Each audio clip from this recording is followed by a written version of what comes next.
Exercise 8.1 class 11 NCERT maths का question number 10 का solution देखेंगे। चैप्टर का नाम है द्विपद प्रमेय। दोस्तों ये आपका ऐसा एक्सरसाइज है जिसमें आप पूरे में से पूरे नंबर ला सकते हैं, क्योंकि इसमें कोई गलती की संभावना ही नहीं है। तो यहाँ पर देखो, आपको इस क्वेश्चन में क्या दे रखा, द्विपद प्रमेय का प्रयोग करते हुए बताइए कौन सी संख्या बड़ी है। यानी आपको दो संख्या दे रखी है, उनमें से कौन बड़ी है और कौन छोटी है, ये आपको पता लगाना है। ये आपका क्वेश्चन है। तो देखो यहाँ पे मैं क्या करता हूँ, अपना हल की शुरुआत करता हूँ। इसको लेके शुरू करेंगे। द्विपद प्रमेय किस पे लगाएंगे, इस पे लगाएंगे। ठीक है, ये 1000, ये तो 1000 ही रहेगा, लेकिन इसका जो पावर है उसको सोल्व करना है। पावर को सोल्व करने के लिए द्विपद प्रमेय का प्रयोग। पहले भी हमने क्वेश्चन सोल्व किए। इसका होल पावर कितना है दोस्तों, यहाँ पर आपका 10,000 है। तो देखो यहाँ पे 1.1 आपका कैसे आता है, ये आता है 1 + 0.1 से। तो यहाँ पे 1 + 0.1 का पावर कितना है आपका 10,000। वास्तव में इसका मतलब ये है। और इससे पहले भी दोस्तों हमने क्वेश्चन सोल्व किए, जैसे 102, तो उसको हमने क्या लिखा 100 + 2। उसका बाद उसका क्या लगाया आपने, द्विपद प्रमेय का प्रयोग किया था। तो वैसे ही ये आपका सेम टू सेम प्रोसेस है। अब देखिए मैं आपको बताना चाहूँगा, यहाँ पे लिखेंगे हम द्विपद प्रमेय का प्रयोग करने पर।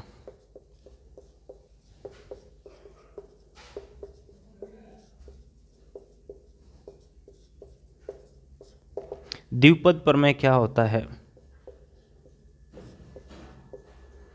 यह तो पता होना चाहिए। हम बात कर रहे हैं कि ये करेंगे, लेकिन ये पता होना चाहिए। तो देखो द्विपद प्रमेय बिल्कुल सिंपल है आपका। a + b⁴ n की बात करते हैं तो n, देखो ये वाला c 0 a⁴n + nc 1। देखो ये आपका 0 है, 0 से क्या हो जाएगा 1, एक एक बढ़ता जाएगा। और यहाँ a की पावर जो है आपकी एक एक कम होती जाएगी। और यहाँ देखो b का पावर 1 से शुरू होगा। ठीक है, और देखिए याद रखिएगा हमेशा किसी भी संख्या की पावर यदि 0 होती है तो आपका वो कितना देता है, वैल्यू 1 देता है। यानी आप इसको ऐसे भी समझ सकते हैं कि यहाँ पे b की पावर कितनी है, 0। और जब कोई भी ऐसे टर्म जिसका वैल्यू 1 हो रहा है तो उसको हम अक्सर लिखते नहीं हैं। मैथमेटिक्स में यही रहता है कि 1 को लिखा नहीं जाता है, क्योंकि 1 को आप चाहे 1000 से मल्टीप्लाई कराओ तो वो 1000 ही रहेगा। 1 को आप देखो n से मल्टीप्लाई कराओ तो n ही रहेगा। यानी 1 का मल्टीप्लाई करने पर कोई आपका इफेक्ट नहीं पड़ता है किसी भी संख्या पर। तो उसी संख्या को लिखते हैं जो कि होता है वास्तव में। जैसे हम 0 को मल्टीप्लाई करें तो आपका 0, इसी प्रकार से 0 भी ऐसा संख्या है जो किसी के साथ मल्टीप्लाई होने पर उसको क्या कर देता है, 0 कर देता है। तो यहाँ पर देखिए, चलिए हम एक्स्ट्रा बात कर लिया, आप अपने मुद्दे पे रहिए। यहाँ पे करना क्या है, द्विपद प्रमेय का प्रयोग करने पर हो क्या गया, a बराबर कितना है 1, n बराबर कितना है 10,000। तो ये 10,000 c और ये वाला आपका 0, a की जगह कितना 1, 1 की पावर कितनी है आपकी 10,000। और यहाँ b का पावर देखिए 0 है तो 1 है, इसका कोई मतलब नहीं लिखने का। 10,000 और यहाँ पे 1 और यहाँ a की पावर n - 1, यानी इससे एक कम कर देना है। इससे एक कम करेंगे दोस्तों, कितना आएगा आपका 9,999। ठीक है, और b की पावर 1, b की जगह कितना है 0.1, इसका पावर 1। तो ऐसे है जो आपका ये आगे कंटिन्यू चलता है। ठीक है, द्विपद प्रमेय। तो यहाँ हम लिख देंगे, हमें केवल 2 टर्म को ही इसमें सोल्व करना है। यहाँ लिख दे अन्य धनात्मक पद। ठीक है, ये सारे क्या है दोस्तों, धनात्मक पद है जो कि क्या हो रहे हैं, ऐड हो रहे हैं। अब इसका कैलकुलेशन करते हैं। देखो दोस्तों, आप जानते हैं कि nc0 और ncn बराबर कितना वैल्यू देता है 1। तो nc0 कितना 1। इसी के साथ देखिए 1 की पावर दोस्तों कुछ भी हो, n हो या कुछ भी 10,000 कुछ भी, वो आपका क्या रहता है 1 ही रहता है। तो ये भी 1 है, ये भी 1, यानी ये कितना आ गया पद आपका 1 आ गया। अब इसकी बात करनी है दोस्तों, आपका एन सी आर बराबर फॉर्मूला क्या होता है, N factorial by N minus R factorial गुना आर फैक्टोरियल होता है। यहाँ एन बराबर ध्यान से देखो कितना है आपका 10,000, तो ये 10,000 फैक्टोरियल, नीचे एन माइनस आर, आर की जगह कितना 1, 10,000 माइनस 1 कितना 9,999 और साथ में फैक्टोरियल आर फैक्टोरियल, यानी यहाँ पे आपका 1 फैक्टोरियल। और दोस्तों 1 फैक्टोरियल का वैल्यू कितना होता है आपका 1 होता है। यहाँ पे 0.1 की पावर 1 यानी 0.1 प्लस एन ने पॉजिटिव पद।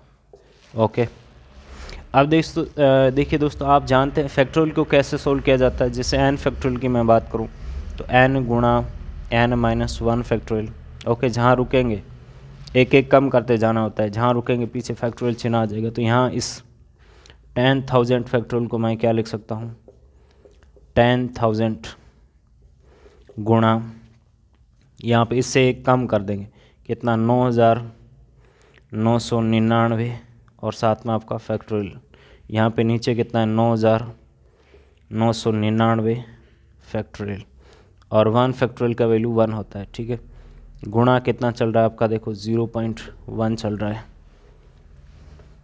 प्लस अन्य धनात्मक पद।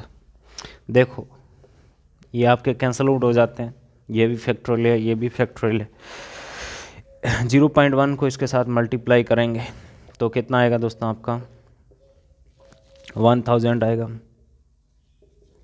प्लस अन्य धनात्मक पद, ये कितना आ गया आपका 1,001 आ गया, प्लस अन्य धनात्मक पद।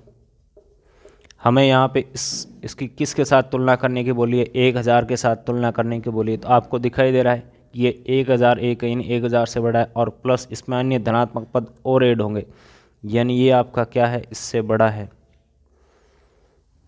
ये वाला जो हमारा यहाँ पे ये वाला जो वैल्यू है ये बराबर किसके है दोस्तों, 1.1 की पावर 10,000 के बराबर है। ठीक है, किसके द्वारा हमने किया, ये सब द्विपद प्रमेय के द्वारा किया। तो हम लिख देंगे अंततः 1.1 की पावर 10,000 ग्रेटर देन क्या है, यहाँ पे 1000 है। यही आपका दोस्तों क्या है, इसका पूरा आंसर है, सॉल्यूशन है। बहुत आसान क्वेश्चन है।